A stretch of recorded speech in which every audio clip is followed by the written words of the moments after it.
Grand Rising, good people, good people, good people.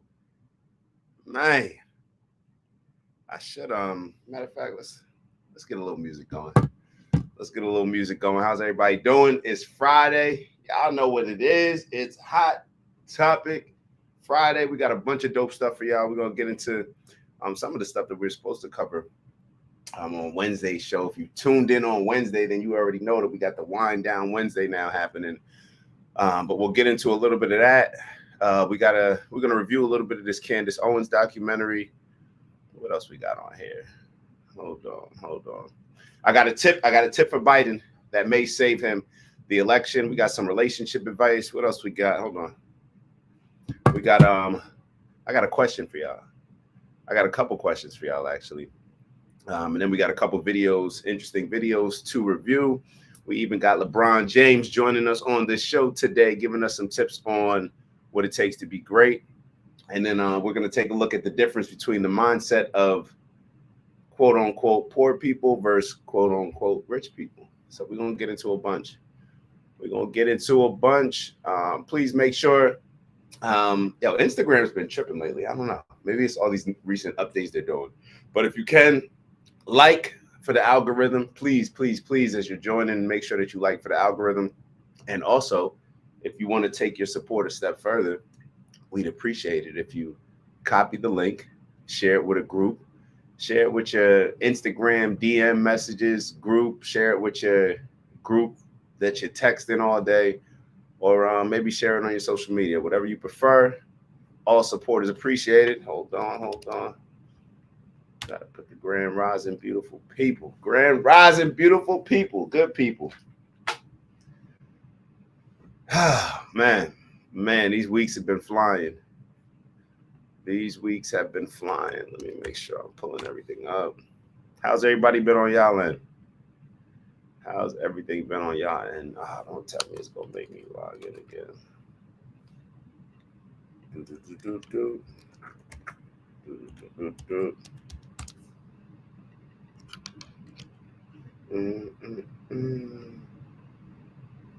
Why Instagram always gotta act annoying? Oh, so it just made me log in my Instagram again. Y'all know that feeling when you get the password right on the first time. That ew. Oh man, this cold is getting to me. So before we start, let's check the temperature. All right, so it is 27 degrees. Obviously, I'm in Jersey, but I'm happy because, well, I was happy because just Fran and my parents, they're in Miami right now, but they're leaving today too, so they got to come back to this cold, and then I won't be going back down until probably next week. So this will be the longest that I've been in Jersey for a while, and I'm feeling every bit of it. Oh yeah, and what's been going on? Matter of fact, one thing that we may add on this list real quick. Are these squatters. I've been hearing about some squatters. Maybe check out a video about that. Squatters. I keep saying like squatters going crazy or something like that. I don't know. Y'all know. Yeah. If you're doing real estate, if you're buying a home and if you're gonna rent it out, get some tenants.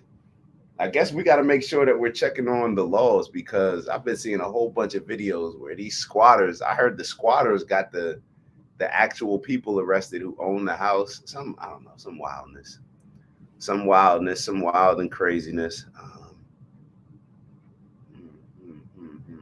I'm always looking at them like, why is my? I feel like my lighting should be a little bit better, but it is what it is. It is what it is. Let me actually. Do y'all like it like this? Do y'all notice when I have the tropical background, or do y'all prefer it like this? I don't know. All right, we'll go like this a little bit. Oh, and then I spoke with Neha. So Neha, Dr. Pathak, she will be on Monday as well. That was dope. I actually got to check out her mother's video. So Neha, both her parents are pastors, and she sent me one of the words. I don't know. I guess it was the Sunday word last week, and it was dope. It was dope. So Neha's got an interesting background. Like I said, her mother's Jamaican, her dad's Indian, and on Monday she's going to get into a little bit of um, some of those stories that we were hinting at on Monday when she was on, just telling the stories about healthcare, just telling the stories that she's going through as a doctor, just so we can get a better understanding. Because what ends up happening is, and this happened to me the other day when I was having a conversation about, I don't know, normal conversation, Biden, Trump, regular thing. And I was talking to, who was I talking to? May have been talking to my dad. And I was like, you know what, most people, like, we were talking about the economy, and everybody talks about the economy, and I'm trying to be fair. Like, one thing I realized, that if you just seek truth, if you just seek fairness, then for me at least, it puts me in the best position, that I'm feeling good about things. Where rather than just rooting for one side or another, like, that just feels foolish to me, honestly. So I try to look at both. I try to look at both and be objective. And we are talking about the economy, and I'm like, yo, do people even understand? Like, I don't even know what that means. Like, when people say the economy was good, the economy was, I don't know. I don't know, because then we separate the economy from the stocks. All I know is Tesla's down right now. That's all I don't know. What about the economy? I know Tesla's down, but I got faith in Elon. Y'all just trying to hate on Elon because he's the wealthiest man. Well, now they saying he's not the wealthiest man in the world because y'all done messed up our stock. So now Elon and I, now we not the wealthiest in the world, but Elon and I, for a long time, we were, as a team, Elon and I were two, we were, one of the richest teams in the world. And now, because y'all doing these things, these tricks with the stocks, I don't know, y'all trying to bash my man Don Lemon, coming for him in weirdo interviews. Matter of fact, we need to review that interview. Let me make a note of that, because I watched that interview, and it was a very awkward interview to get through. Don Lemon interviews Elon. We may touch on that a little bit later as well. But let's get into some of these videos. But like I said, man, y'all need to, Elon and I, we got y'all, we got y'all. Just consider us a team. Consider us, hard working. Hopefully y'all trust my work ethic. Hopefully y'all trust his. Elon has shown that he can be somebody that works hard, develops successful businesses, and that will stop at nothing to improve society. So y'all know we gonna make it happen. So trust in Tesla, trust in Elon and I. Let's get to some of these videos. Hold on. I need to be. Oh my God, I'm seeing all these Miami videos. All right, so let's start off with this video. I thought that this was dope. Who shared this with me? Maybe Ant shared this one with me. Let me share this one. The mindset between poor people and wealthy people. The difference in mindset. And I feel like I've seen this video before, but we'll take a look at it anyway. This bag for $1,000. But just simple thing. If I said I will sell you this bag for $1,000, what would you say? Probably not. Okay, that is how a poor person thinks. A rich person would ask, what's inside? Because what if I had $100,000 in cash in this bag? You just lost $99,000 because you simply didn't ask what's inside. Rich people, they worry about what they get, not what it costs. And when they understand what they get, they understand what they stand to lose. Poor people never ask what's inside. They never ask what it's worth. They just ask what it's cost. That's all they care about, and that's why life goes by and it costs them everything. If I said I will sell you this life goes by and it costs them everything. Perspective. It's I'll give you an example of perspective. So even with OG, we're getting things back going with OG, and one of the things that I'm always focusing on, like, we gotta put more money in up, we gotta make more money. And it used to be, see, this is the difference between now and then. And I don't know which one is better. But back before, I used to want to make, use it to make money. I wanted to use the OG business to make money. That was my mindset before. I want to use this to make some bread.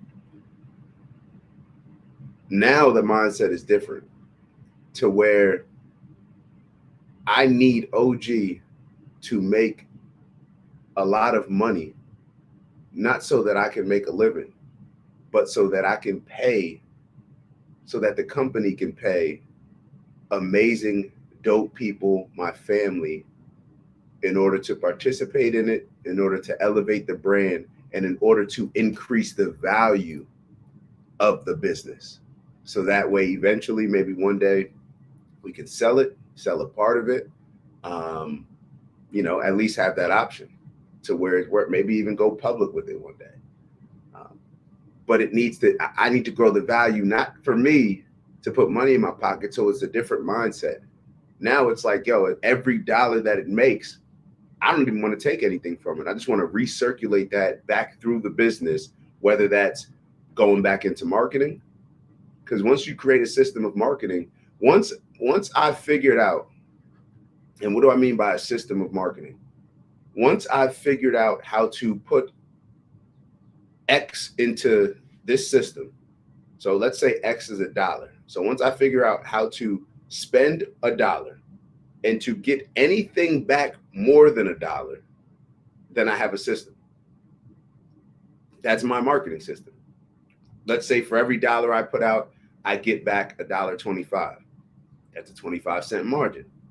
So that means that if I put up $100, I'll get $25 back. $1,000, I'll earn a profit of $250. Y'all get what I'm saying? So that's a system. Now, the goal is to obviously increase the margin. Now, by the margin, I mean the profit margin. So therefore, instead of me spending $1 and getting in return $1.25, I want to figure out how I can spend $1, get $1.50, maybe get $1.75, maybe get $2. So now for every dollar that I'm spending in advertising, I'm getting back $2. That's a margin that, okay, I've created a system. Now it's like, yo, put $1 million in it, and then I'll get back $2 million. Put $1 billion in it. You get what I'm saying? So it's just a different perspective, and it could be a freeing perspective, and that's what I saw in that video. When the difference between poor people look for security. Wealthy people, they're looking for like a freedom. You know what I mean? So they don't mind spending. They know that I got to spend. I got to pay to play. They know that in order to get back a certain amount of money, that they have to put in a certain amount of money. Whereas the poor mindset would just be like, well, how much does it cost? Nah, how much can I get in return for it? What is the value?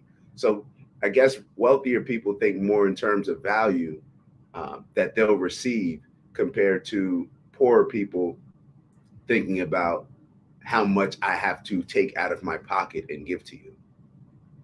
We got to focus on returns. We got to focus on returns and adjust our thinking. And just something as simple as an adjustment in thinking could be the thing that sets us free or sets our business free. So I don't know, not to say that there's one way, that there's one solution to go about things, but that's just that just was an experience that I'm going through right now, where it's just like all about, yo, just put that money back in. I'm a student of Dame Dash University.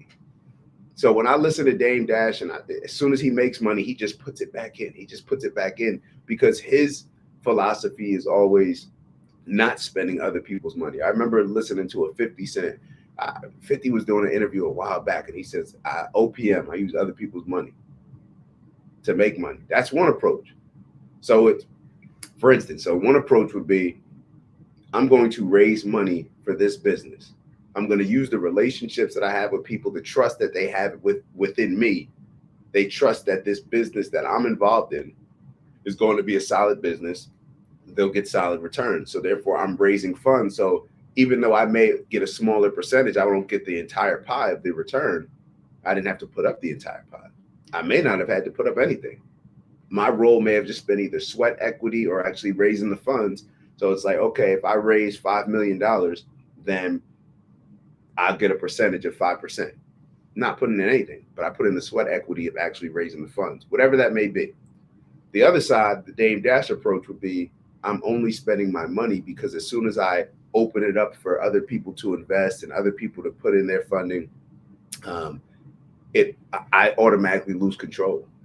So the control is important for him because he wants to be able to do what he wants to do, when he wants to do it, how he wants to do it. And he doesn't want things to be manipulated and controlled by people that only have a financial interest in the situation. He's an artist. He He's just obsessed with his product. You know what I mean? So it's just a different approach. So in Dame's approach, every dollar that he now gets, it's going to be a little bit tighter. So therefore, he's every dollar that the company makes, he has to put back into the company because he just wants to grow and grow and grow the company. So eventually, that they can sell, he'll take a flip. You know, he'll make his profit on there, and then he'll reinvest that into another company, build that company now to a higher level, and then be able to sell it. And he'll just keep buying and flipping. So different approaches to the game. Obviously, both have been very successful. You know, 50 and Dame.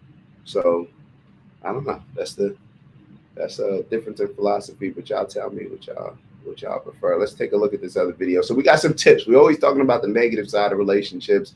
This lady, I think she gave some good recommendations for us that are in relationships, or if you're not even. So let's take a look at this.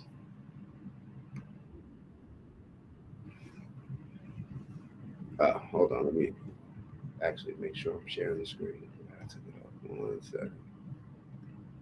1 second. There we go. Okay, so in a healthy marriage, we actually call it the 7-7-7 principle. So every 7 days, cheap mini date. This does not have to be expensive, just a date, okay? Every 7 weeks, go on a 24-hour date. That is just like a simple getaway. It could be an all-day adventure, but the point is you're adventuring.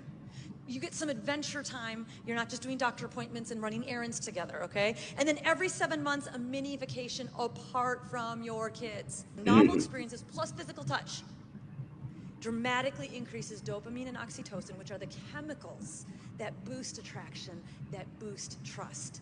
We're talking about your feelings following your focus. Okay, so in a healthy marriage, we actually call it the 7-7-7. Good game. Good game in my opinion. Good game in my opinion. And I think this could be extended across the board to even not even just dating relationships, but family relationships as well. Or even just leading a team. Just leading a team.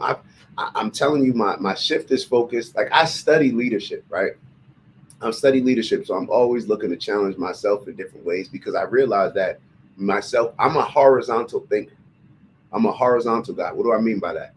I think I mentioned it before on the show, but for me, I've realized that I'm a guy that I never want to be, or I don't know. I don't see myself just being the greatest in one particular area. I like a lot of different things. So I like to put my time and attention. Y'all know I'm a rapper. I'm a sales consultant. I'm this, I'm that. Like I like to do a lot of stuff. Like I wake up and I like to do a lot of things. And what this has always led me to is connecting with a lot of amazing individuals in their particular industry. I met one yesterday, dude. We were at this happy hour event, and he specializes in one particular type of insurance where he works with a lot of artists and entertainers, where he's the one that insures their shows and does a lot of interesting stuff. And for me, like, so that's how I look at it horizontally. I want to do this.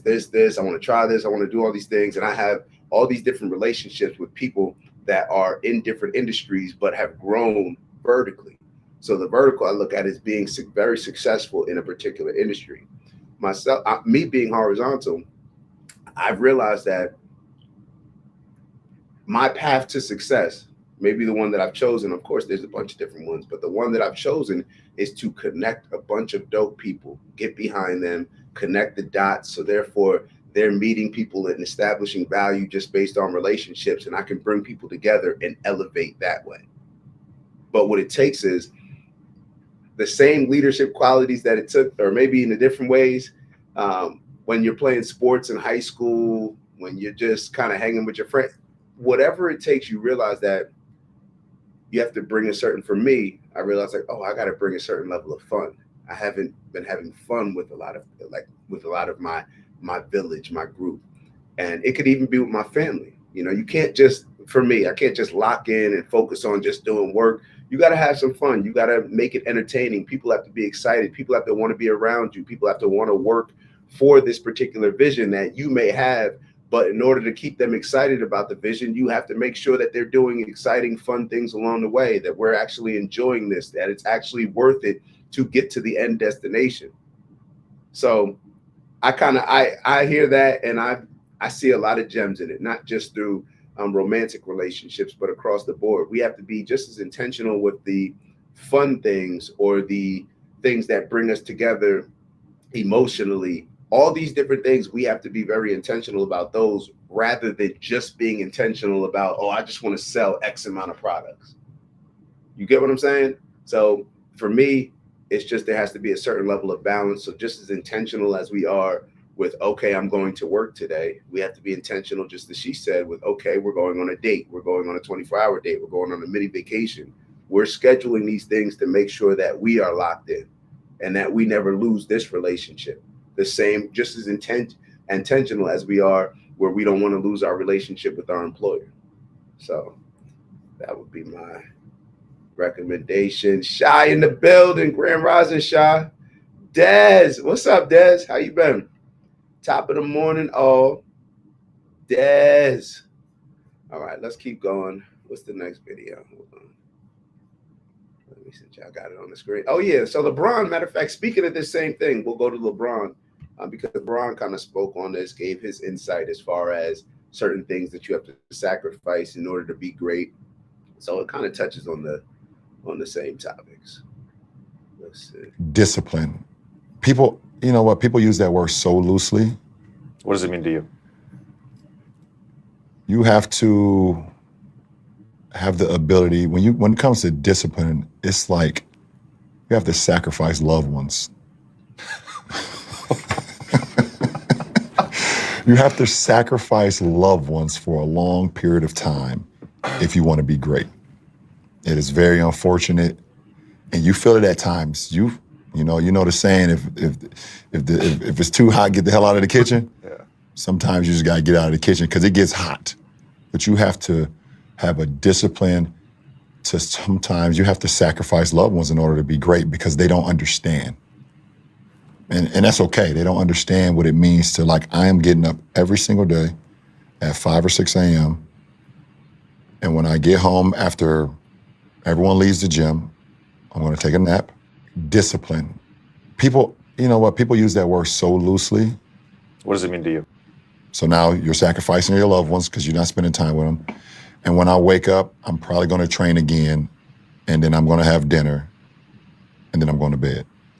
And I'm going to do that every single day for a long period of time. That's sacrificing and discipline and for me, I was 18 when I came into the league.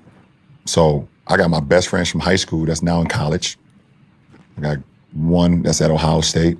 I got two that's at the University of Akron. I have another one that's at a school in West Virginia, Fairmount State. And they're calling me, telling me, hey, bro, you gotta come down to these parties. You're not going to college. You're never going to be in college. And I couldn't do it. Couldn't do it. I look back on it now. I wish I would have done a few of them. I'm not going to lie. I'm not going to lie. I wish I did. So, what do y'all think about that? I mean, it's LeBron, right? You gotta take heed to it. Bron giving us the game. As one of the greatest basketball players, some people think the greatest basketball player. If you're the greatest or one of the greatest at something that you do, I'm always going to look at you and hold you in high regards. So when LeBron says this stuff, but this is kind of along the same lines because, and this is why balance is so key and why I've actively become better at balancing and understanding the importance of balancing. Everything that I said as far as with the post before this, it's about balance.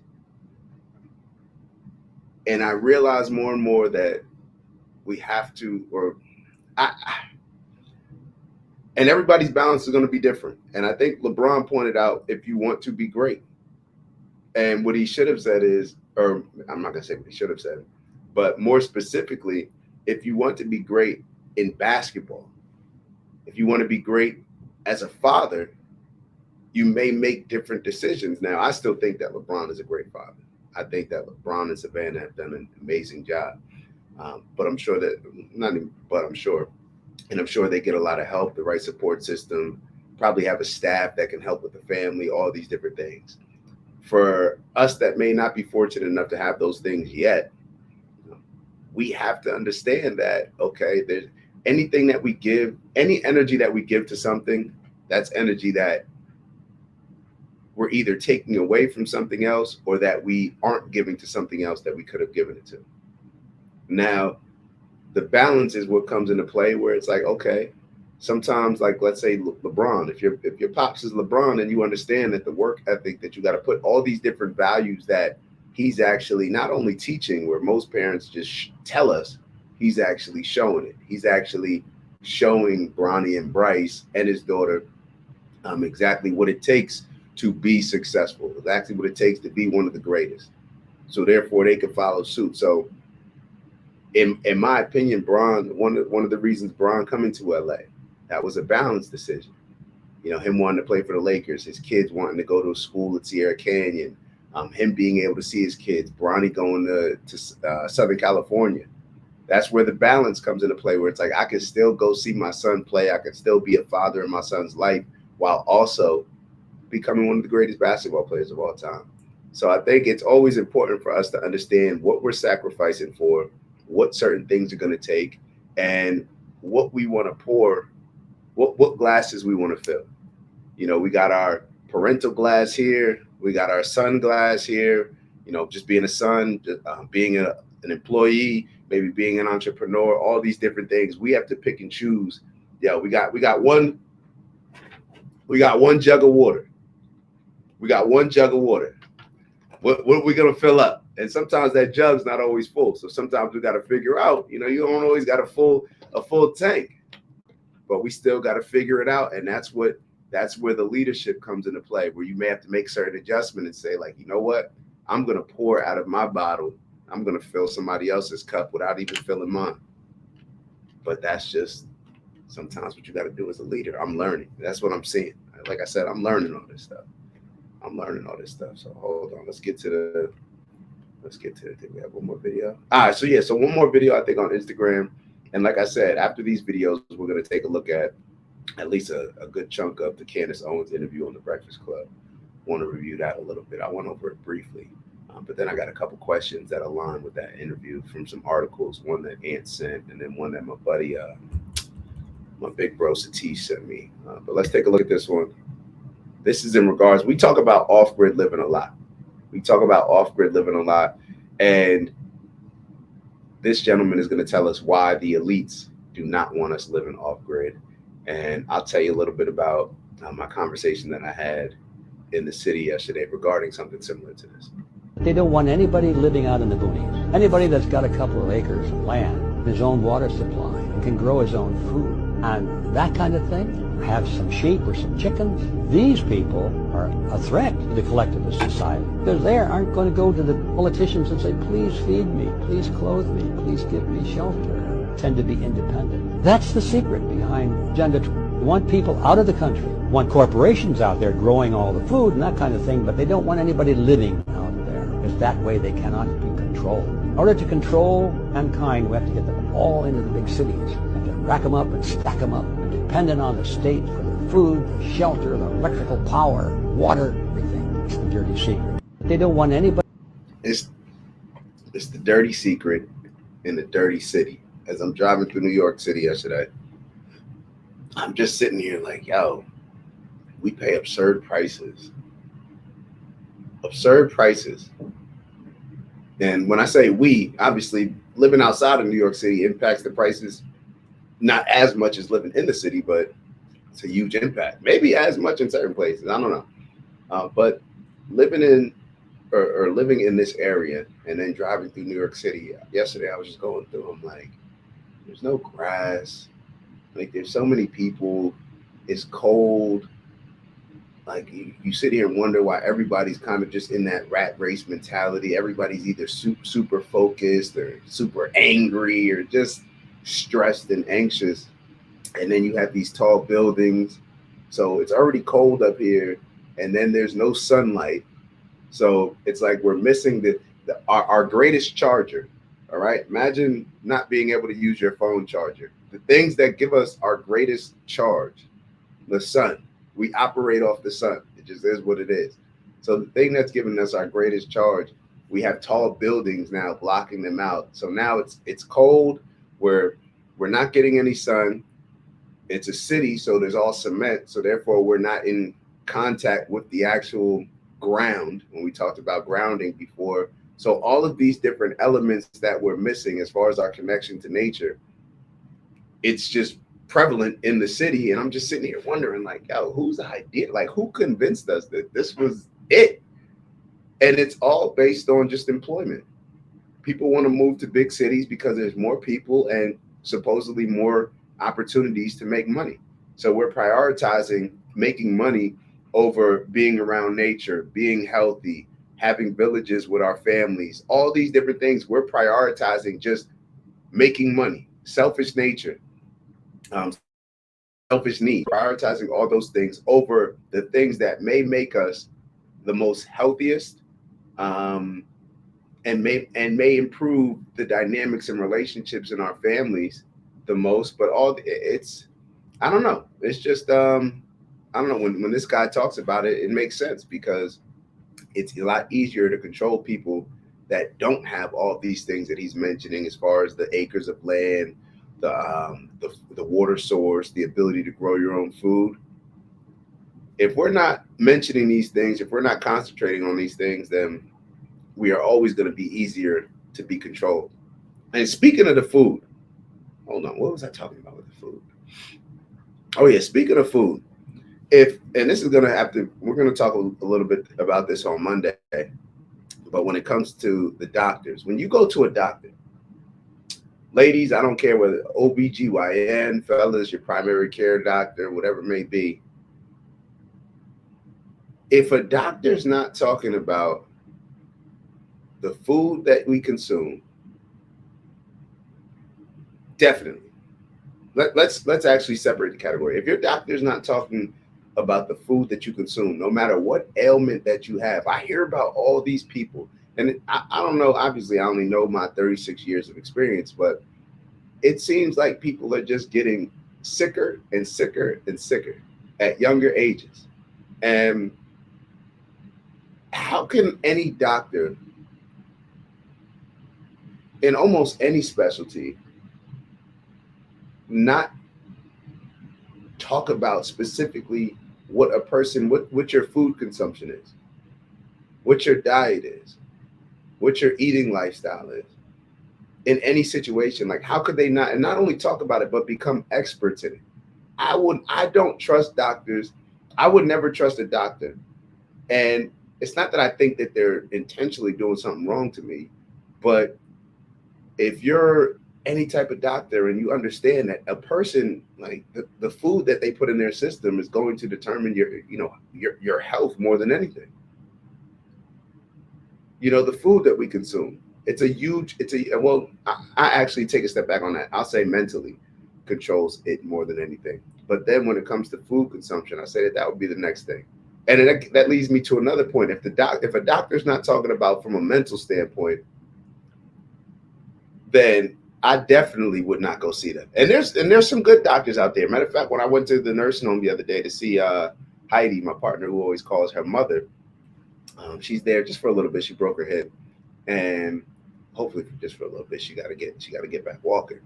But her doctor told her, I forget exactly what her doctor told her, but she told me something that her doctor, she's 99. She communicates well, everything. She's on point. And her doctor said something about the importance of having a positive mindset. And that's one of the first times that I've heard somebody talk to me about a doctor actually using that. We've played different videos on here where we stress the importance of just the mental attitude, the power of our subconscious to heal our conscious, to heal our body, to bring different healing elements through the universe. We talk about these things, but most of the time, the people that we actually put in charge of healing us don't talk about the power of our subconscious to heal our injuries and ailments, and we don't talk about the food consumption. So we'll talk about it a little bit more maybe with Neha on Monday, but all of these doctors ain't really about this medicine life, in my opinion. So I don't know. All right, what do we want to get to now? All right, so let's get into. We'll put this Candace Owens interview on. But before we put it on, actually, I got a couple questions for you. Hold on 1 second. All right, we got it pulled up. All right, before I put it on, I've been. Aunt sent me a video of a lady. What's her name? Nicole Hannah-Jones, I believe. Hold on. Let me make sure that Nicole Hannah-Jones, and she wrote a long article. I'm almost done with it, but it's arguing color blindness being a trap, and it goes back. And then I got another article that was sent to me, one of the dopest articles. Hold on, let me see if I can pull it up. 1 second. But the article was focused on, both articles are focused on like affirmative action, whether they helped or harmed people, the results of them, how it started, going through the history. And this article that I read, hold on, I just want to share it with y'all. I'm probably not even going to read from it, but I do want to share it with y'all. Let's see if I can get it on the screen. At least so I can recommend that y'all go read it. All right, it's sending. So it's called, so this article that my buddy Satish sent me, it's called The Age of White Guilt. And hold on. All right, boom. It says The Age of White Guilt and the Disappearance of the Black Individual. This article is one of the dopest, well-written articles, and it's by Shelby Steele. Apparently Shelby Steele, I believe Shelby Steele is an educator, professor. I'm not sure exactly where, but this article was written in 2002. Hold on, let me share it with y'all for a second. Let me share the screen, just so y'all can see it. If I share the screen with y'all, y'all are more likely to go take a look at it. But I recommend that everybody read this article.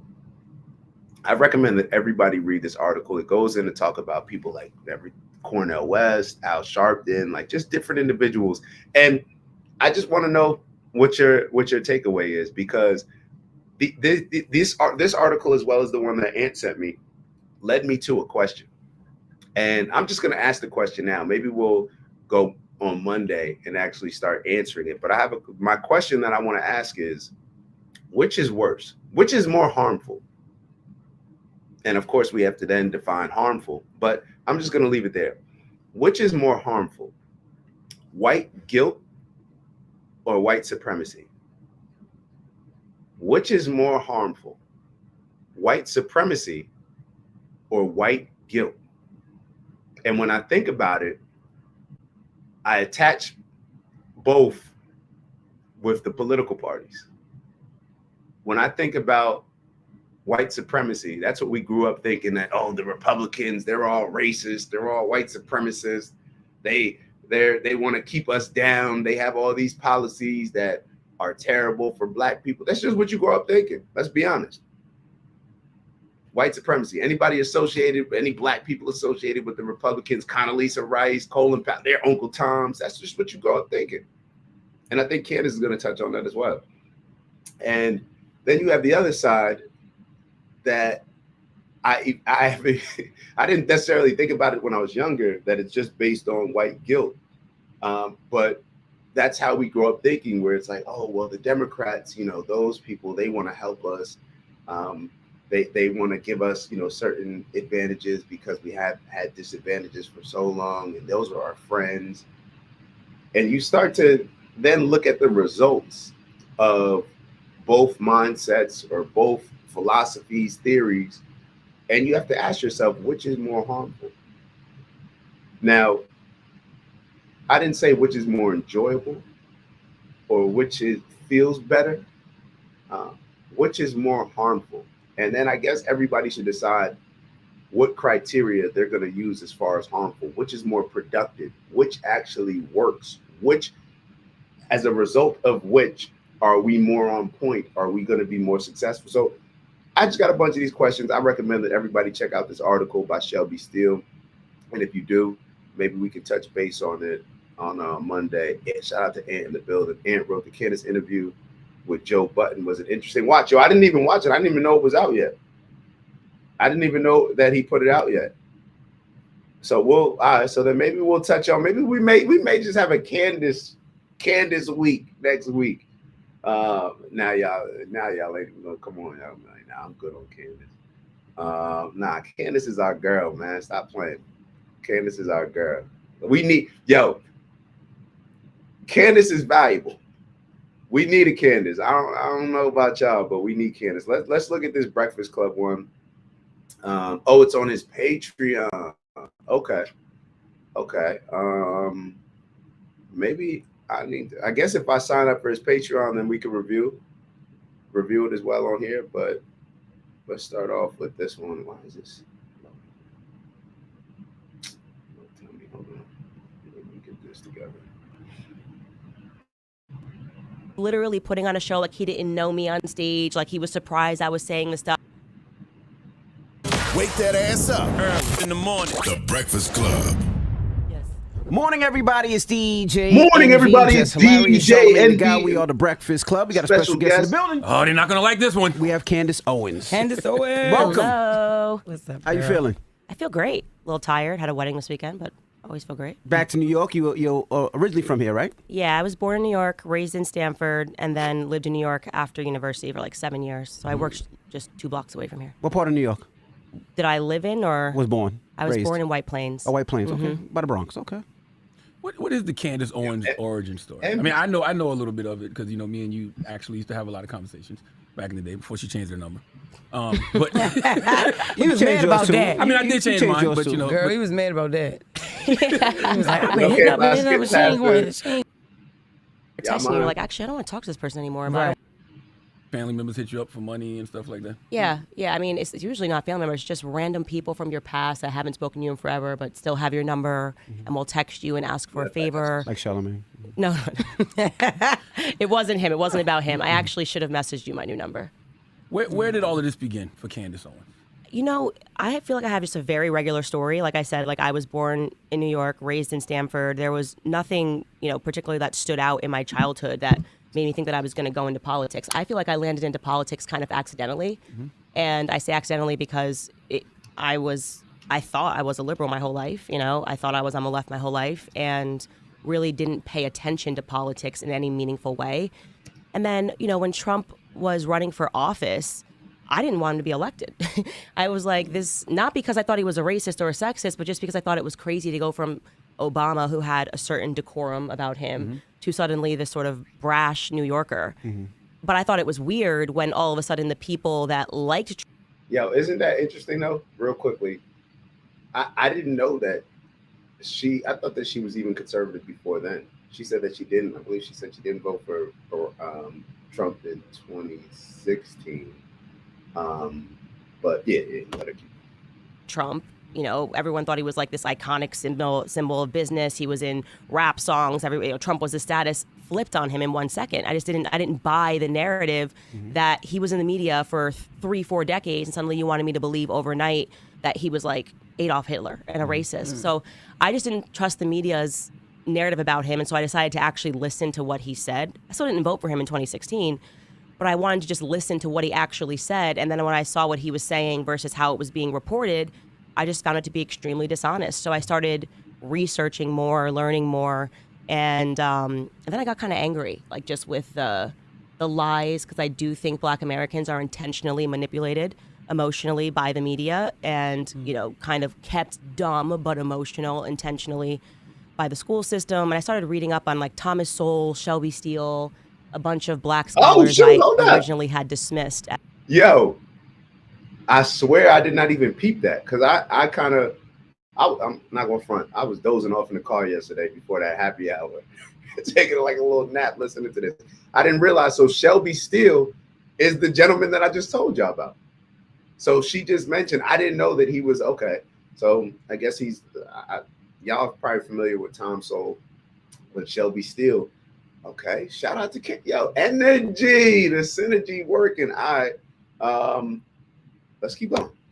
As Uncle Tom's, and irony now is I get calls from Uncle Tom all the time. So I got what was coming, but yeah, and then I realized that actually I've always been a conservative. I just didn't know it, and economically speaking, of course, the conservative arguments make the most sense. Does that bother you that people call you an Uncle Tom? No, not at all. First off, because if they read the book, Uncle Tom was the hero. But also because I get it. You know, how can I fault people for something that I would have engaged in for the majority of my life? I thought the same thing about Black conservatives. Like, I thought it was this betrayal, but I never actually understood it. It was just an emotional response. And I think that kind of is, if you come out of the public school system, I can't imagine how you could be a Black conservative when just the way that they even tell us our own history is just not true, you know? Do you think that? What do y'all think? What do y'all think by that? That's definitely an area where I'll tell y'all, like, I was definitely on that. Like, yo, she's an Uncle Tom. Like, not just with Candace, but people that were Black conservatives, I automatically assume were Uncle Tom playing for the other side. Like, how could you? Like, you got no honor, no principles, no morals. So now I consider myself, I'm definitely not Republican, but I consider myself conservative. I I guess, when it makes sense. I'm a sensible guy. That's what I move based on what makes sense. But definitely, if I had to be on one side of this or another, it definitely wouldn't be liberal. It would be more conservative. Just I understand the values. I don't even think liberals necessarily have set foundational values. Now, people could say that the conservatives set foundational values, you know, maybe racist or maybe this. I don't see it as that. As far as just the values. Now, maybe they are, but maybe I just understand that, or maybe for me, I just feel that the conservative values are going to put us in a better position if we adopt that mindset compared to what the liberal mindset has been. Now, the liberal, I don't even think that you can have foundations if you're a progressive, because everything's going to be everything's reactionary. Everything's based on, oh, they're doing this, yeah, so we're doing that, or we're changing this, we're changing that. Everything's based on that. And that's the same thing that we talked about even when I was at that dinner or award ceremony with my buddy's dad, who had worked with who was the president of the NAACP. Yes, the entire NAACP. And I was sitting at that dinner and just looking like, yo, I felt like I had a time machine, like I time traveled. I'm like, yo, I feel like I'm in the 60s. Like, what are we ain't still dealing with this? Like, well, yeah, it just felt like that. And it just felt like that. And then you just realize that a lot of these people, just think about it. Do you think that DE and I people really want to solve problems? Do you think that pastors really want everybody to just be doing amazingly? Do we think that, even from a standpoint of teachers, do we think that teachers want kids to know stuff before they get to class? The entire school to know, or the entire group of kids? No, they want to teach the kids. That's their job. If all the kids already know the information that the teacher's getting ready to teach, then that teacher now has to learn new information. If the DE and I people solve their problem and now, hey, we figured out racism, then they have no job. They can't put food on the table. So a lot of people, you got to look at, like we always say, follow the money. We have to be aware of the people that are in certain positions. A lot of times you have to have problems in order to get paid. Any position, any business is solving a problem.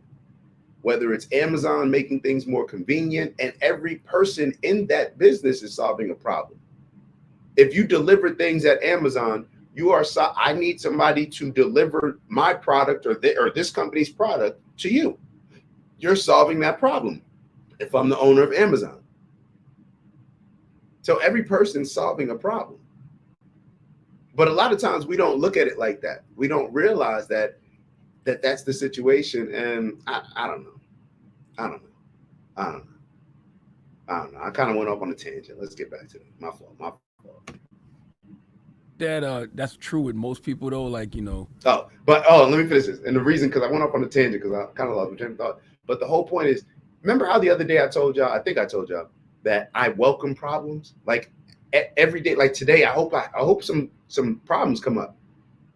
in my business, because if problems don't come up for my clients, then what value am I serving? We want problems. So all these people that make complaints, oh, this is wrong, y'all want that to be wrong. Y'all want it to be wrong. You want to have a never-ending battle with Trump. CNN, MSNBC, y'all want Trump to always be relevant. Y'all want to have that battle because it just boosts problems are how people show value.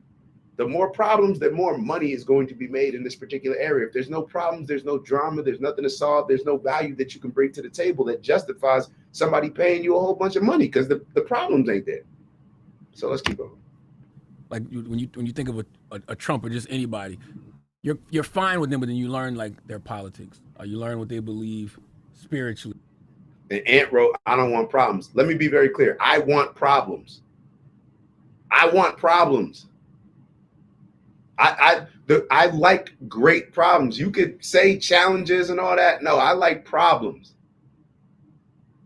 I want problems to come my way. What is the problem? Whether it's sports or anything else, the problem is this guy keeps scoring. That's a huge problem for us. Okay, I'm going to be the person that prevents this person from scoring. I'm not looking at it just as a challenge. Oh, well, I got a tough challenge. No, this is a problem that I am going to fix. A problem that I will solve. That's just what I welcome. I welcome them. I welcome them. And think about the difference in energy. If you have a problem, let's say somebody has an ailment or somebody has a disease that they're dealing with. That's a problem. A challenge is, oh, well, I just want to challenge myself to get a little healthier. Where's the urgency going to be greater at? Where's the urgency going to be greater at?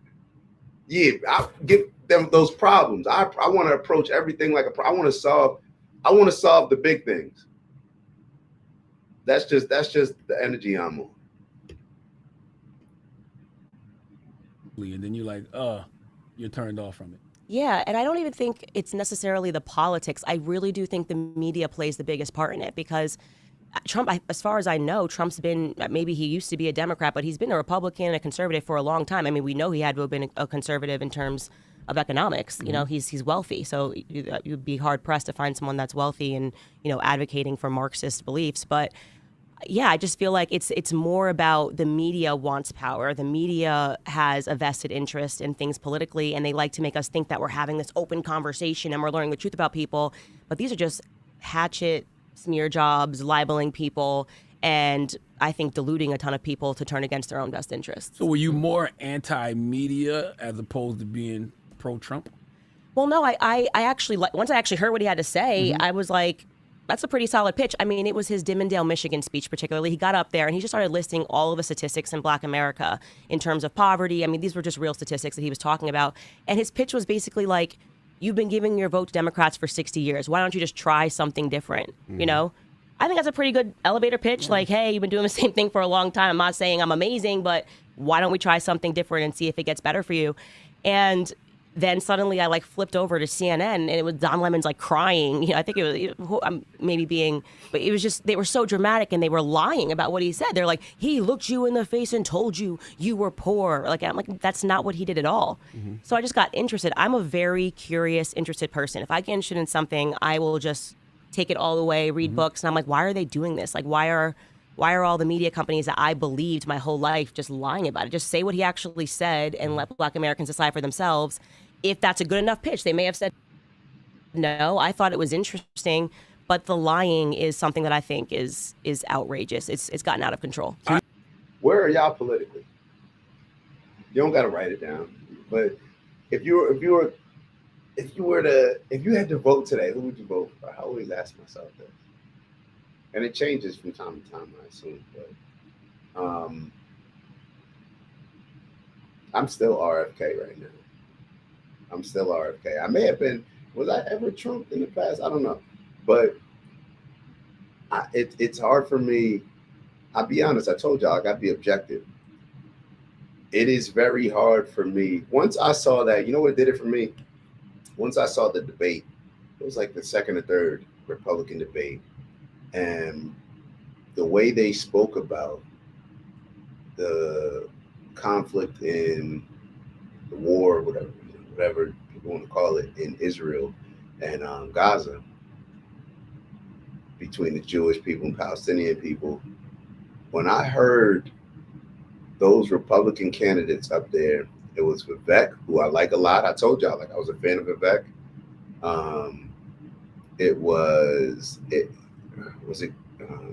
DeSantis saying, Nikki Haley, I know she was.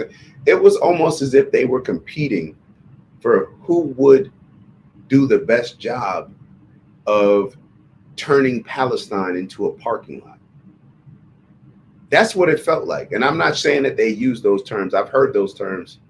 I believe gentleman that we used to play on here, Officer Tatum, I believe he used those terms. And my apologies if that's not. But when I heard those candidates up there speaking about destroying a group of people in such a proud way, I don't care, ally or not. I'm just talking about for me as far as feelings. I don't care, ally or not. Like, I'm not looking at it at that low of a level, just from a human being standpoint. Even if you have to do certain things and you have to go to war with another country and you have to kill, a certain population of people or certain particular group within that population, whatever it may be, to me, that there should be a certain level of decency where people should not just be on TV just speaking about destroying lives this way. So for me, when I hear a lot of these candidates who are just doing it because it's a political thing, in my opinion, there's some people that obviously, are Jewish, so they're going to be emotionally engaged in it in a different way. But a lot of these candidates that are running that aren't Jewish, in my opinion,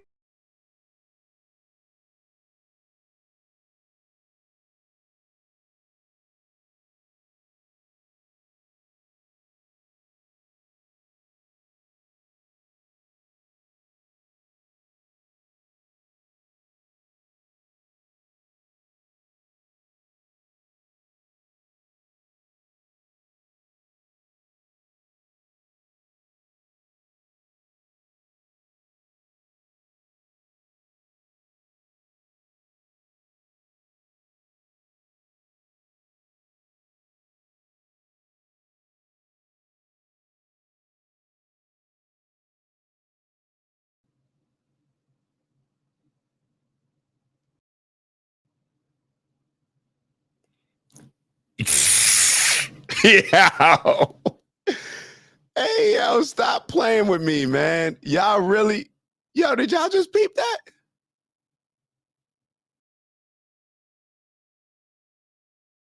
Hold up, did y'all just peep that? Like,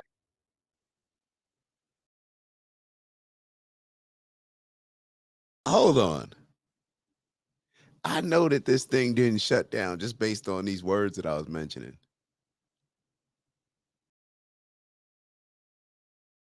All right, I'm gonna keep going. It is what it is. But like I said, when I heard these candidates speaking about people and in a way where I felt like they're just doing this to appeal to a particular group. The way that you can speak about destroying lives, I don't care whose lives they are, but how we can speak about them in general, casting this wide range of people, this group, this area, we're destroying it, we're striking back. It was to me, I just felt like it was disgusting. I was disgusted by it. I was turned off. So in those regards, I just didn't understand. I just didn't understand, like, there's such a lack of decency, in my opinion, in the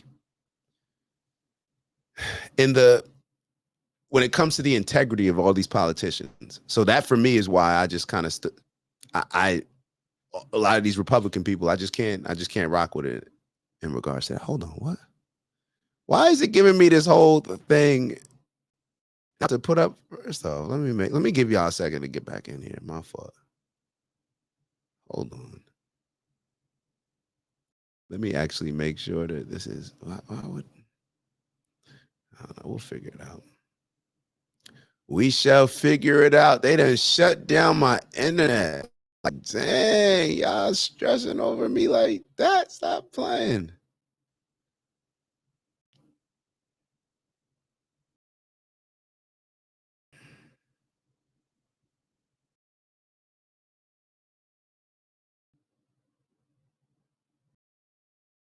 I'm trying to make sure that, hold on.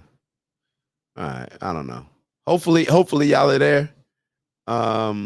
Hopefully y'all can see me. Hopefully y'all can hear me. I don't know why this is doing this, but I don't know. It is what it is. My apologies. It's my fault. I don't know what happened. I really don't know what happened, but we'll keep going a little bit, listening to Candace. Putting on a show. And so it just makes me wonder, especially with all the stuff that like came out in the Diddy lawsuit, like who's controlling T.I.? Because that was wild. He was literally putting on a show like he didn't know me on stage. Like, I'm sorry. Doesn't exist because she's quote unquote never been a slave. The words you were poor. Like, I'm like, that's not what he did at all. So I just got interested. I'm a very curious, interested person. If I get interested in something, I will just take it all the way, read books. And I'm like, why are they doing this? Like, why are all the media companies that I believed my whole life just lying about it? Just say what he actually said and let Black Americans decide for themselves if that's a good enough pitch. They may have said no. I thought it was interesting, but the lying is something that I think is outrageous. It's gotten out of control. I think it's worse now. I think it's worse now because not only do you have people who will just create the headlines based off what they feel you said as opposed to what you said. You have people that will just straight up manipulate your audio, manipulate your video, just to push a narrative. One of the wildest things, the craziest things that people say about me all the time, and it drives me crazy because it's literally made up. They're like, Candace said racism doesn't exist. If you go find that headline of Candace says racism doesn't exist, they didn't put it in quotation marks because I never said it. They were like, Candace said racism doesn't exist because she's quote unquote never been a slave. The words never been a slave came out of my mouth, but I never said racism doesn't exist. And it was in the context of an entire speech. The media knew that Black people were not going to go watch the speech or try to find the original speech. They were just going to read the headline and react and be like, oh my God, Candace Owens said racism doesn't exist. Like, how could she say this? She's a hypocrite. She's a liar. This happened to her in her childhood. Yeah, you sued your high school for racism. Yeah, so well, clearly, it's actually not that's not what happened. I didn't sue my high school for racism. But for not protecting you during that time, I said, right? They said for not protecting you. They said I just did deal with the media does. Yep, absolutely. Yeah, no, it's fine. I mean, I get it because it's something that I've talked about at length. But essentially, I had the situation happen to me in high school where somebody that I was actually best friends with left me horrific voicemails. They were racist voicemails. There's no other way to slice it. They called you a nigga because you didn't want to date him? No, he actually, I think he was gay, to be honest. It was nothing about dating. I think this was kind of a circumstance of like, I had my first beer. I'll be honest, I got a boyfriend and I just stopped hanging out with my friends. Very typical high school, stupid stuff. And this gay guy that I was friends with was like outraged by it. And one night he was out drinking with kids that were way younger than him that I had never met. And they left me horrific voicemails. I mean, like bringing in like Rosa Parks. There was tons of threats. Sorry. They were just like, it was. Why am I laughing? There was no way to slice it, but they were extremely racist. And it was terrifying too, because I didn't know who the phone calls were coming from. Long story short, one of the kids in the car happened to be the governor of Connecticut's son. So it became this sort of overnight political story. And while it was going on and there were like news cameras in front of the school, I left school and just homeschooled for, I think it was about 6 to 8 weeks. And basically we got reimbursed for the time that I was homeschooling is what happened. But yeah, so when people retell that story now, it's like she sued her school for racism and the NAACP helped her. And I'm like, no, the NAACP did not help me. They used my face and my name to fundraise for the NAACP, which is actually the reason why I don't like the NAACP. It's like a very valid reason because I was a little girl, I was 16, 17 years old, and it was a really hard situation to go through as a child. I'm not like I am now, 34 years old and married with that support system. It was kind of fame you don't want, But I'm actually very grateful that it happened to me because it allowed me to really consider what the media was. Even though I was still a liberal, I knew what the media was. Like I knew the media was all about selling a headline. I knew then I got an early lesson in the NAACP. I think organizations that never want racism to go away, because how are they going to fundraise? Like if you're a CEO. Listen to this. This is what I was talking about. Hold up. I knew the media was all about selling a headline. I knew then I got an early lesson in the NAACP. I think organizations that never want racism to go away, because how are they going to fundraise? Like if you're a CEO of the NAACP and you're earning X amount of dollars, you got to keep the racism narrative going on, or you're going to work yourself out of business. So the stuff that I talk about is always based on my experiences, you know, and so it's just crazy to see how it gets manipulated in the press. Now, you said something earlier. If the problems go away, then these people have no jobs. They have no jobs. This is why a lot of, I don't know if y'all have realized, but maybe this is just my bias, but especially a lot with the DE&I, when you start hiring, you know, whether it's the superintendent of diversity, I forget what role they have in Montclair. They have like a superintendent for ethics and stuff like that. These people, in order to make sense to whoever's paying them, why it's important to pay them and why it's important to pay them, why they're worth a certain amount, they have to be solving problems. So a lot of times, what will they do? They will go out looking for problems. So now you're going out looking for problems. You're creating a dynamic within your corporate team to where now you're creating this division, because somebody that's working on the job may not even see this as a problem, but then you start bringing it up. You start bringing these things into play, and then people start commenting back and forth, and it creates a lot of these issues. And it goes back to, what did I tell y'all before? Or I may have just put it on one of the convos with God that I put on my social media, but it's the same thing. We got to be careful of the people and be aware of the people that are always trying to separate us, always are trying to highlight the differences between us rather than the similarities, rather than the things that we relate on, rather than the things that we have a lot of empathy for each other on. They're always trying to highlight the things that will tear us apart and get us to hate each other. And we got to realize, why are they doing this? They make money off of it. Follow the bread, right? The best lesson that we learned from The Wire: follow the money.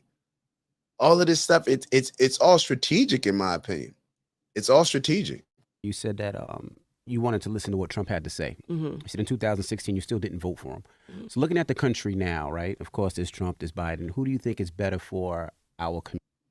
And hold on, Queez in the building. Queez wrote, peep how they profit off racial stress. Some activists got so rich they probably wish we stay oppressed.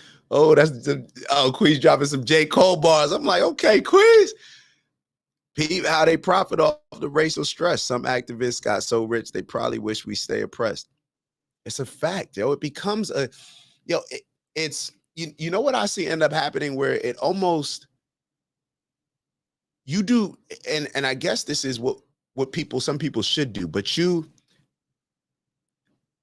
become your job, you become your work so much that it like now makes up your identity, to where you're not able to see anything else objectively. You're only able to see it through the eyes of what my job is encouraging me to do. It's like looking at like an Al Sharpton. It's his job pays him to have these stances. His job pays him for all these things. Al Sharpton ain't no righteous dude. We heard Monique talk about it. It's not like he had a righteous upbringing. Like, the dude, like, look at his past. But now he goes by the pastor. He goes by all these things. He actually believes he believes this lie. He believes it. And a lot of us do that. A lot of us get so caught up to where I don't know. I don't know. What would Al Sharpton be if there was no racism? The things that, if everything that Al Sharpton complains about, if it no longer existed, do you think that he would choose? Matter of fact, let me ask you a question. Because if it no longer existed, I'll finish that point. He would not have a job. He would not be wealthy. He would not be a celebrity. He wouldn't be able to, what did Monique say? Oh, we ain't got to fly private no more. We fly on Tyler Perry Airlines. Like, do you think that, I guess this is the question. Do you think that somebody like Al Sharpton, if they had the decision to say like, hey, you can continue being super wealthy, continue being on TV, continue to be held in high regards by the liberals. We'll promote you. You can have all those things, or you won't make any money. You won't have a job here, but the things that you complain about will be improved. Which do you think he would choose? Like, do we really think that he would choose, oh, no, I don't need to get paid. I just want my people to elevate. Do we really believe that he would do that? I don't. Community. Obviously. Well, first and foremost, just for everybody, you should have a president that's, not mentally deteriorating like Biden is. I mean, he's in full mental deterioration. It's crazy to pretend anything else that's happening right now. It's scary first and foremost because we have real enemies out there, and you have a person that can't lead. He can't remember what he ate for breakfast. He's saying things. And the amount of times that he keeps talking about his dead son as if he's alive, it's very alarming. And I don't say that with any ill will in my heart either, because he's showing signs of when my grandfather who passed. Yo, let me be very clear. I told y'all before, I don't think Biden's situation is funny or anything like that. Sometimes just the way people say stuff, it just makes me laugh. I don't know. It's just funny. So I don't want to make it seem like I'm laughing at Biden's health deteriorating. Obviously, that's not the case. I just like how Candace is saying, my grandparents, my nan and pop went through this. And this is why I've had a new level of grace when it comes to Biden. One of the reasons why I've had a new level of grace when it comes to Biden, because I just don't feel like he's in a position where they're forcing him to run. And I just feel bad. I just feel like he's like nobody with his physical health, with his health and wellness. I just don't think that anybody should be the president and have to have that weight on your shoulders and that stress and everything that comes along with that. I just don't think that he should be having to deal with it. I think he should just be able to walk away and enjoy the rest of his life. But instead, you got him up here, and he's probably not running things. He's probably just a puppet. But there's still a lot of stress that comes about it. Now, I don't have any sympathy when it comes to some of the things that we may actually show. It was another interview when they're showing like all the stuff, his family taking all this money and them getting illegal payments that was shown in Congress. I believe it was at some court hearing. Maybe we'll show the video on Monday or Tuesday or Wednesday. But I just feel bad for the guy. I really do. For Biden. A couple of years ago started, his mind started diminishing, and you start to see those early signs of dementia. The way he walks, his gait, the way that he's falling, that this is crazy. Everyone should be outraged, whether you're on the left or the right. But in terms of the better candidate for Black Americans, I asked people the question, how were you living under Trump? The person that they told you was going to put us back into chains and we were all going to be slaves again. How was the economy under Trump, and how are you doing today? And every time you ask that question, everyone knows that they were living better under Trump because he was deregulating the environment, and people were just living better under Trump. And he is, in my opinion, a better president because at least he's telling you the truth and he's telling you what he actually thinks. One of the things that I hated the most about him when he first came down the escalator, I was like, oh, he's way too brash. Obama sounds way more polite. But I asked the question, do you want to be politely lied to or have somebody that's at least telling you what they think about you in no uncertain terms? So, I like Trump for a ton of reasons. And for me, it was always about the economic argument. And I knew that he was going to be a better candidate for Black Americans because of that, especially, build the wall sounded so wild, right? Back in 2016, it sounded wild. It sounded xenophobic. And I was saying, if these illegals get into the inner city communities, the first people that are going to be harmed are going to be Black Americans. People actually were mad at you, right? When you got into the conversation with T.I. at the Revolt Music Conference, right? And you were saying that. Well, this will be the last thing that we hear. It seems like people are understanding what you were trying to say back then. Yeah, and I am so happy to have those moments because, I think T.I. is a trash person. I'll say that 1,000 times over because first and foremost, I had spoken to T.I. prior to that event. T.I. was the only person on stage that I actually knew. And for the same reasons that I met you, Kanye had put us in touch. We had talked, and I know that T.I. thinks more conservatively. So he was literally putting on a show. And so it just makes me wonder, especially with all the stuff that came out in the Diddy lawsuit, who's controlling T.I.? Because that was wild. He was literally putting on a show he didn't know me on stage. He was surprised I was saying the stuff. He was way more level-headed and rational when we were on the phone. And I still look back on the moment. I'm like, what was he doing? It was like a circus act up there. And he was doing something that I thought was harmful because we were actually having a great discussion. And yet he created a little moment, and that was all the media ran with, despite the fact we were on that stage for hours. They ran with that moment. And I was really upset about it. But you're right. I was talking a lot about illegal immigration and saying this is something that we need to pay attention to, because eventually the black vote's not going to matter. Something that they worked so hard for is not going to matter. They get enough illegals in. What are we at? 10 million under Biden. I remember that. And they're doing it intentionally. Like, it's going to be the same thing that they did to black Americans in the 60s. What Lyndon Baines Johnson did when he established welfareism and the Great Society Act. They want to get these people in, offer them handouts, and turn them into economic slaves that will continue to vote for Democrats because they're getting free handouts. And it's incredibly racist, first and foremost, but because black Americans are still, a lot of black Americans, I should say, are still living under this deception that Lyndon Baines Johnson was a good president, even though he was an avowed racist. I mean, he hated black people. I mean, one of the, so many times, I mean, hard R referring to us as the N-word. I'll have those N-words voting Democrat for the next 200 years. And this man is being hailed as a hero because he had to sign the Civil Rights Act, essentially with a figurative gun to his head because the country was on fire. You know, JFK had just died, and there were riots in the streets protesting because of racism. And he did not want to sign it, but he did. And with the other hand, he signed the Great Society Act and incentivized welfareism and, you know, programs to incentivize not marrying black men. You know, to think that we had government agents knocking on the door, going into the homes of black women and being like, there better not be a man that lives here. We're just here to check to make sure. If you want this check, dad can't be home.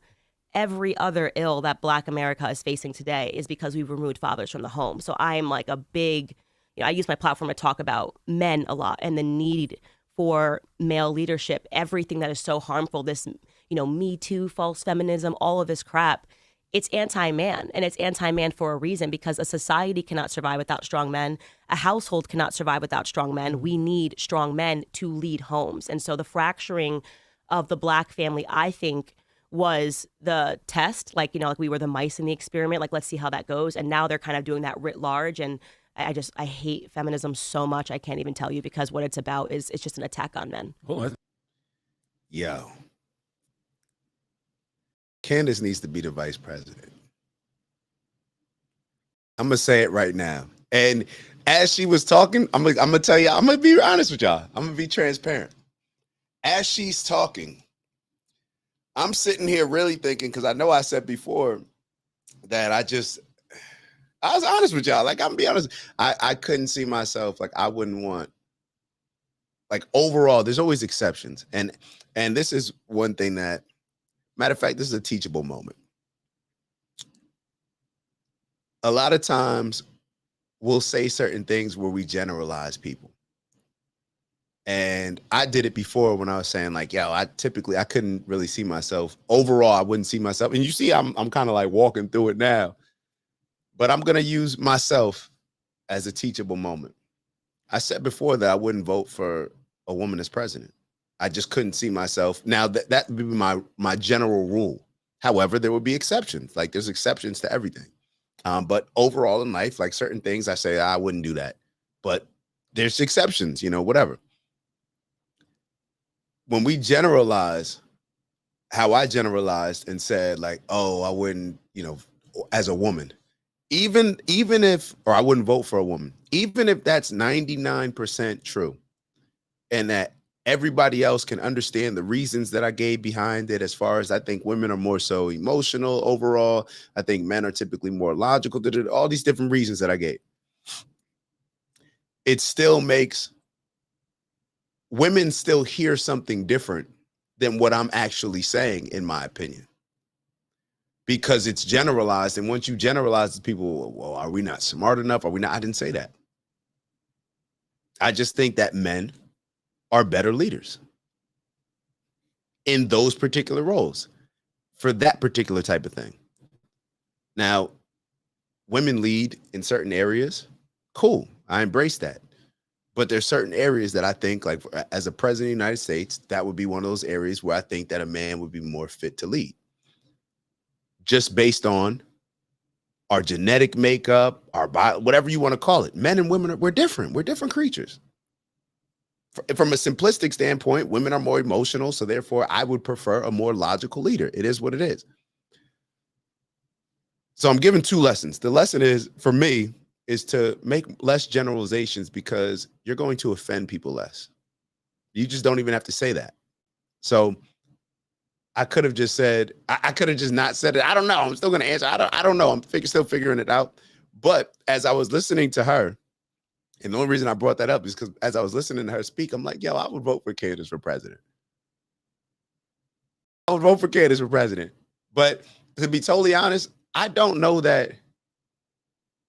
And I know that being the president, the ego gets to you. So it's like if somebody, what I was going to say is I don't even know if Candace would want to be the president. I think that she would embrace being vice president, but I don't know if she would want to be president, especially based on how she sees the world mostly when she talks about we need strong men as leaders, all these different things. I don't know, because when the opportunity is presented to you, sometimes you're just like, all right, I'll take it. You know, yeah, I'll run with it. You start rationalizing more, well, why it makes sense for me to be president. But as she's speaking, that's how much, and I have to be careful that I do not become too much of a fan. I don't want to be fans of these people. That's why I asked y'all earlier in the chat, like, are y'all Candace Owens fans? I used the word fan for a reason. I wrote fan and I was going to delete it. Then I was like, nah, leave it. I have to make sure that I'm not becoming fans of certain people because it's going to get me emotionally engaged with them to the point where now I'm making the same mistake that I'm telling y'all about, to the point where I'm rooting for somebody rather than being objective. I just want the facts laid out, no emotions involved, me to just figure out what works best. Once we become fans, now we're emotionally evolved to now where I'm rooting for this person. So I'm going to let certain things slip, or I'm going to lean into her a little bit more compared to somebody else that may have an opposing viewpoint. So that's just for me. But as of right now, I'm a fan, yo. So I got to be careful. I got to be careful with it because I'm a fan of her. I just like Candace, yo. I like Candace. You just said a lot, Candace. So let's talk about some of these things. Now, you said a lot. Now with the politicians, right? With whether it's Lyndon B. Johnson. Yo, there's some interesting dynamics here too. Interesting dynamics, and I'm glad.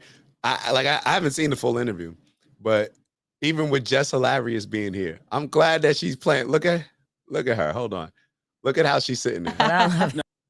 She kind of just like, hey, Candace talking her talk. I guarantee you that after this interview, Jess Hilarious is probably looking at it or thinking some things maybe differently as far as how she used to think about Candace, or, you know, just before the interview thought about Candace. But in my opinion, we need to hear more from her, because a lot of times, like what she was talking about, the media will determine our outlook on somebody and how we perceive them rather than just us learning about the person. So now, you said now with the and we got to wrap it up in a couple minutes. Whether it's Lyndon B. Johnson, Trump, Biden, I think people are able to ignore a lot of their BS as long as they can get something done. Yeah, that's what it seems like. So that's why I don't even like to talk about the person. I like to talk about the policy. So what is the difference between traditional conservatives and MAGA? Well, I would say between the traditional conservatives and MAGA. Yeah, like before what the Conservative Party was before MAGA and what it is now. Yeah. Let's see how. All right, we'll listen to this answer and then we'll wrap it up. So I think what you're describing is that there was this fracture in the conservative movement because people realized that when he was referring to the swamp, what he meant was it didn't actually matter if you were on the left or the right. They were all working together in D.C. and selling out all of America. I mean, there is no reason why you go to D.C. and become a multimillionaire. You're supposed to be there to serve the American people. You're there taking our tax dollars. So what was happening was these lobbying interests, like, you know, Big Pharma goes down and they lobby and they'll offer money to a candidate to go push a drug like the COVID vaccine, or they'll lobby for war. It's like, you know, biggest lobby, of course, military industrial complex. So we're all suffering. You're going to work because these lobbyists are getting their incentives done by buying out these politicians. And so Trump kind of hit the scene as somebody who wasn't bought and paid for because he didn't need their money. He wasn't like a random congressman going to D.C. with no money. And he just started talking about the swamp. Like, it's not even Republican or Democrat. And I want people to wake up to that, because I'm not here like ride or die for Republicans. They all sell us out. Like, the stuff that they did during COVID is criminal. It's criminal. And expound on that. I mean, just the free handouts. First off, trillions of dollars. You're signing these omnibus bills. If you read into it, where that money is going, it's insane. It's literally going, you know, to museums, boards of museums, they're quite literally money laundering is what's happening when they sign these bills. But they keep it so that the information level is so low for Americans that it's like, oh, COVID's so bad. Like, we're going to give you a check that's like, $300. This basically describes welfareism, right? Like, despite the fact that there's been trillions of dollars since the establishment of welfare, Black Americans are poorer today than we were before it. People don't know this, but during the time of Jim Crow, before welfare was established in the 1950s, Black Americans were actually outpacing white Americans in this country in terms of economic growth. And the reason for that was because our families were together. Like, we had good values. The government only wants to give you the bare. I have to. Did y'all hear what she just said? Where is this Black history taught? Where's this history taught in school? I don't want to hear all the victimhood and all this other stuff. Where is what she just said taught, that we were outpacing, actually outpacing white Americans in this country in terms of economic growth? Is that not relevant? Or am I tripping? And I think she said this on a different show before. Like, how do you learn about Black history and not?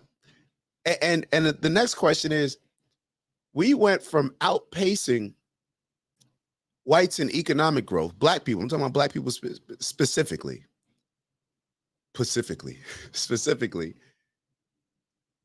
to now being worse off. Now, this was what? A few decades after, this is still Jim Crow, a few decades after slavery. And the growth was. Do you think that we're outpacing, like, when you look at the numbers now, it seems like we always talk about the wage gap, right? It's growing even larger. Okay, well, back then, the gap was in our favor. So when we think about when Lyndon B. Johnson started signing in all these social programs, we have to understand that these things, this is when we're talking about affirmative action, we're talking about all these things. And I asked y'all that question, which is worse, white supremacy or white guilt? I guess you could say that the white guilt led to all the social programs, right?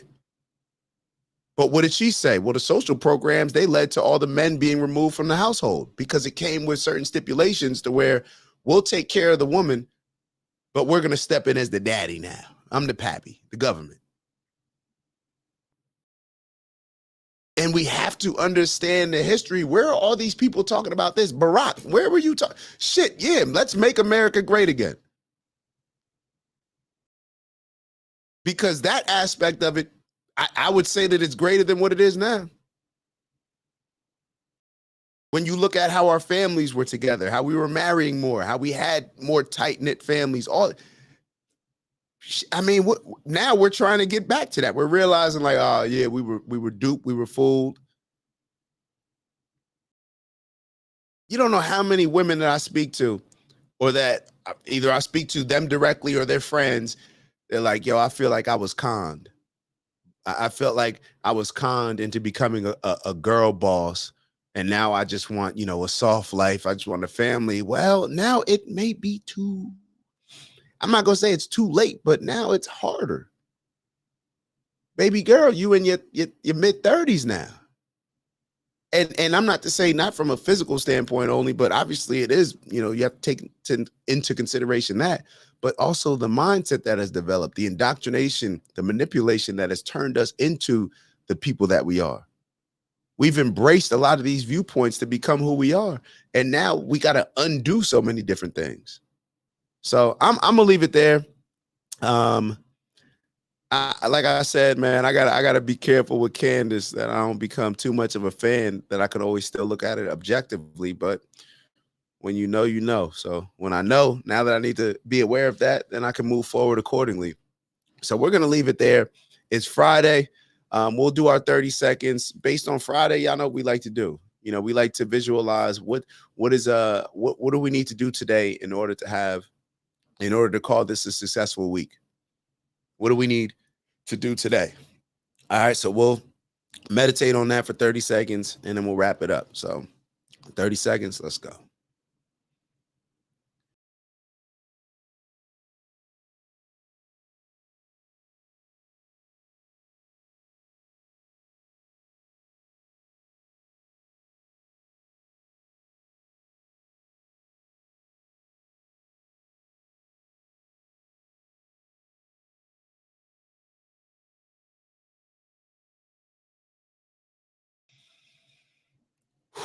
All right. Y'all know what it is, what we're here to do. We're here to elevate on purpose, both from an intentional standpoint, as well as giving our community, our village, our tribes exactly what they need. And in order to do that, we need to become who we need to become. All right, let's raise our standards. Let's raise our standards in every area that is going to improve us. Let's raise our standards across the board. Let's just raise our standards. Strength and honor, onward and upward. Let's get to that big bag. Let's get to that big bag. Whatever we decide to put in that bag, health, wealth, everything. Everything, all right? We're all about the elevation. So with that, appreciate y'all. Love y'all. I'll see y'all on Monday. Remember, on Monday, we're going to have Neha on as well. So if y'all got any questions that y'all want to think about, throw at her regarding healthcare or anything else. She's a dog lover as well, so she may be able to answer some of those questions. I told y'all, she got like 5-6 dogs, but yeah. So with that, I shall see y'all. Have an amazing weekend. Maybe we'll even, depending on if I watch that Joe Budden interview with Candace, maybe y'all will see me before the weekend's over. But if not, y'all enjoy the March Madness, and I'll see y'all soon. Ew.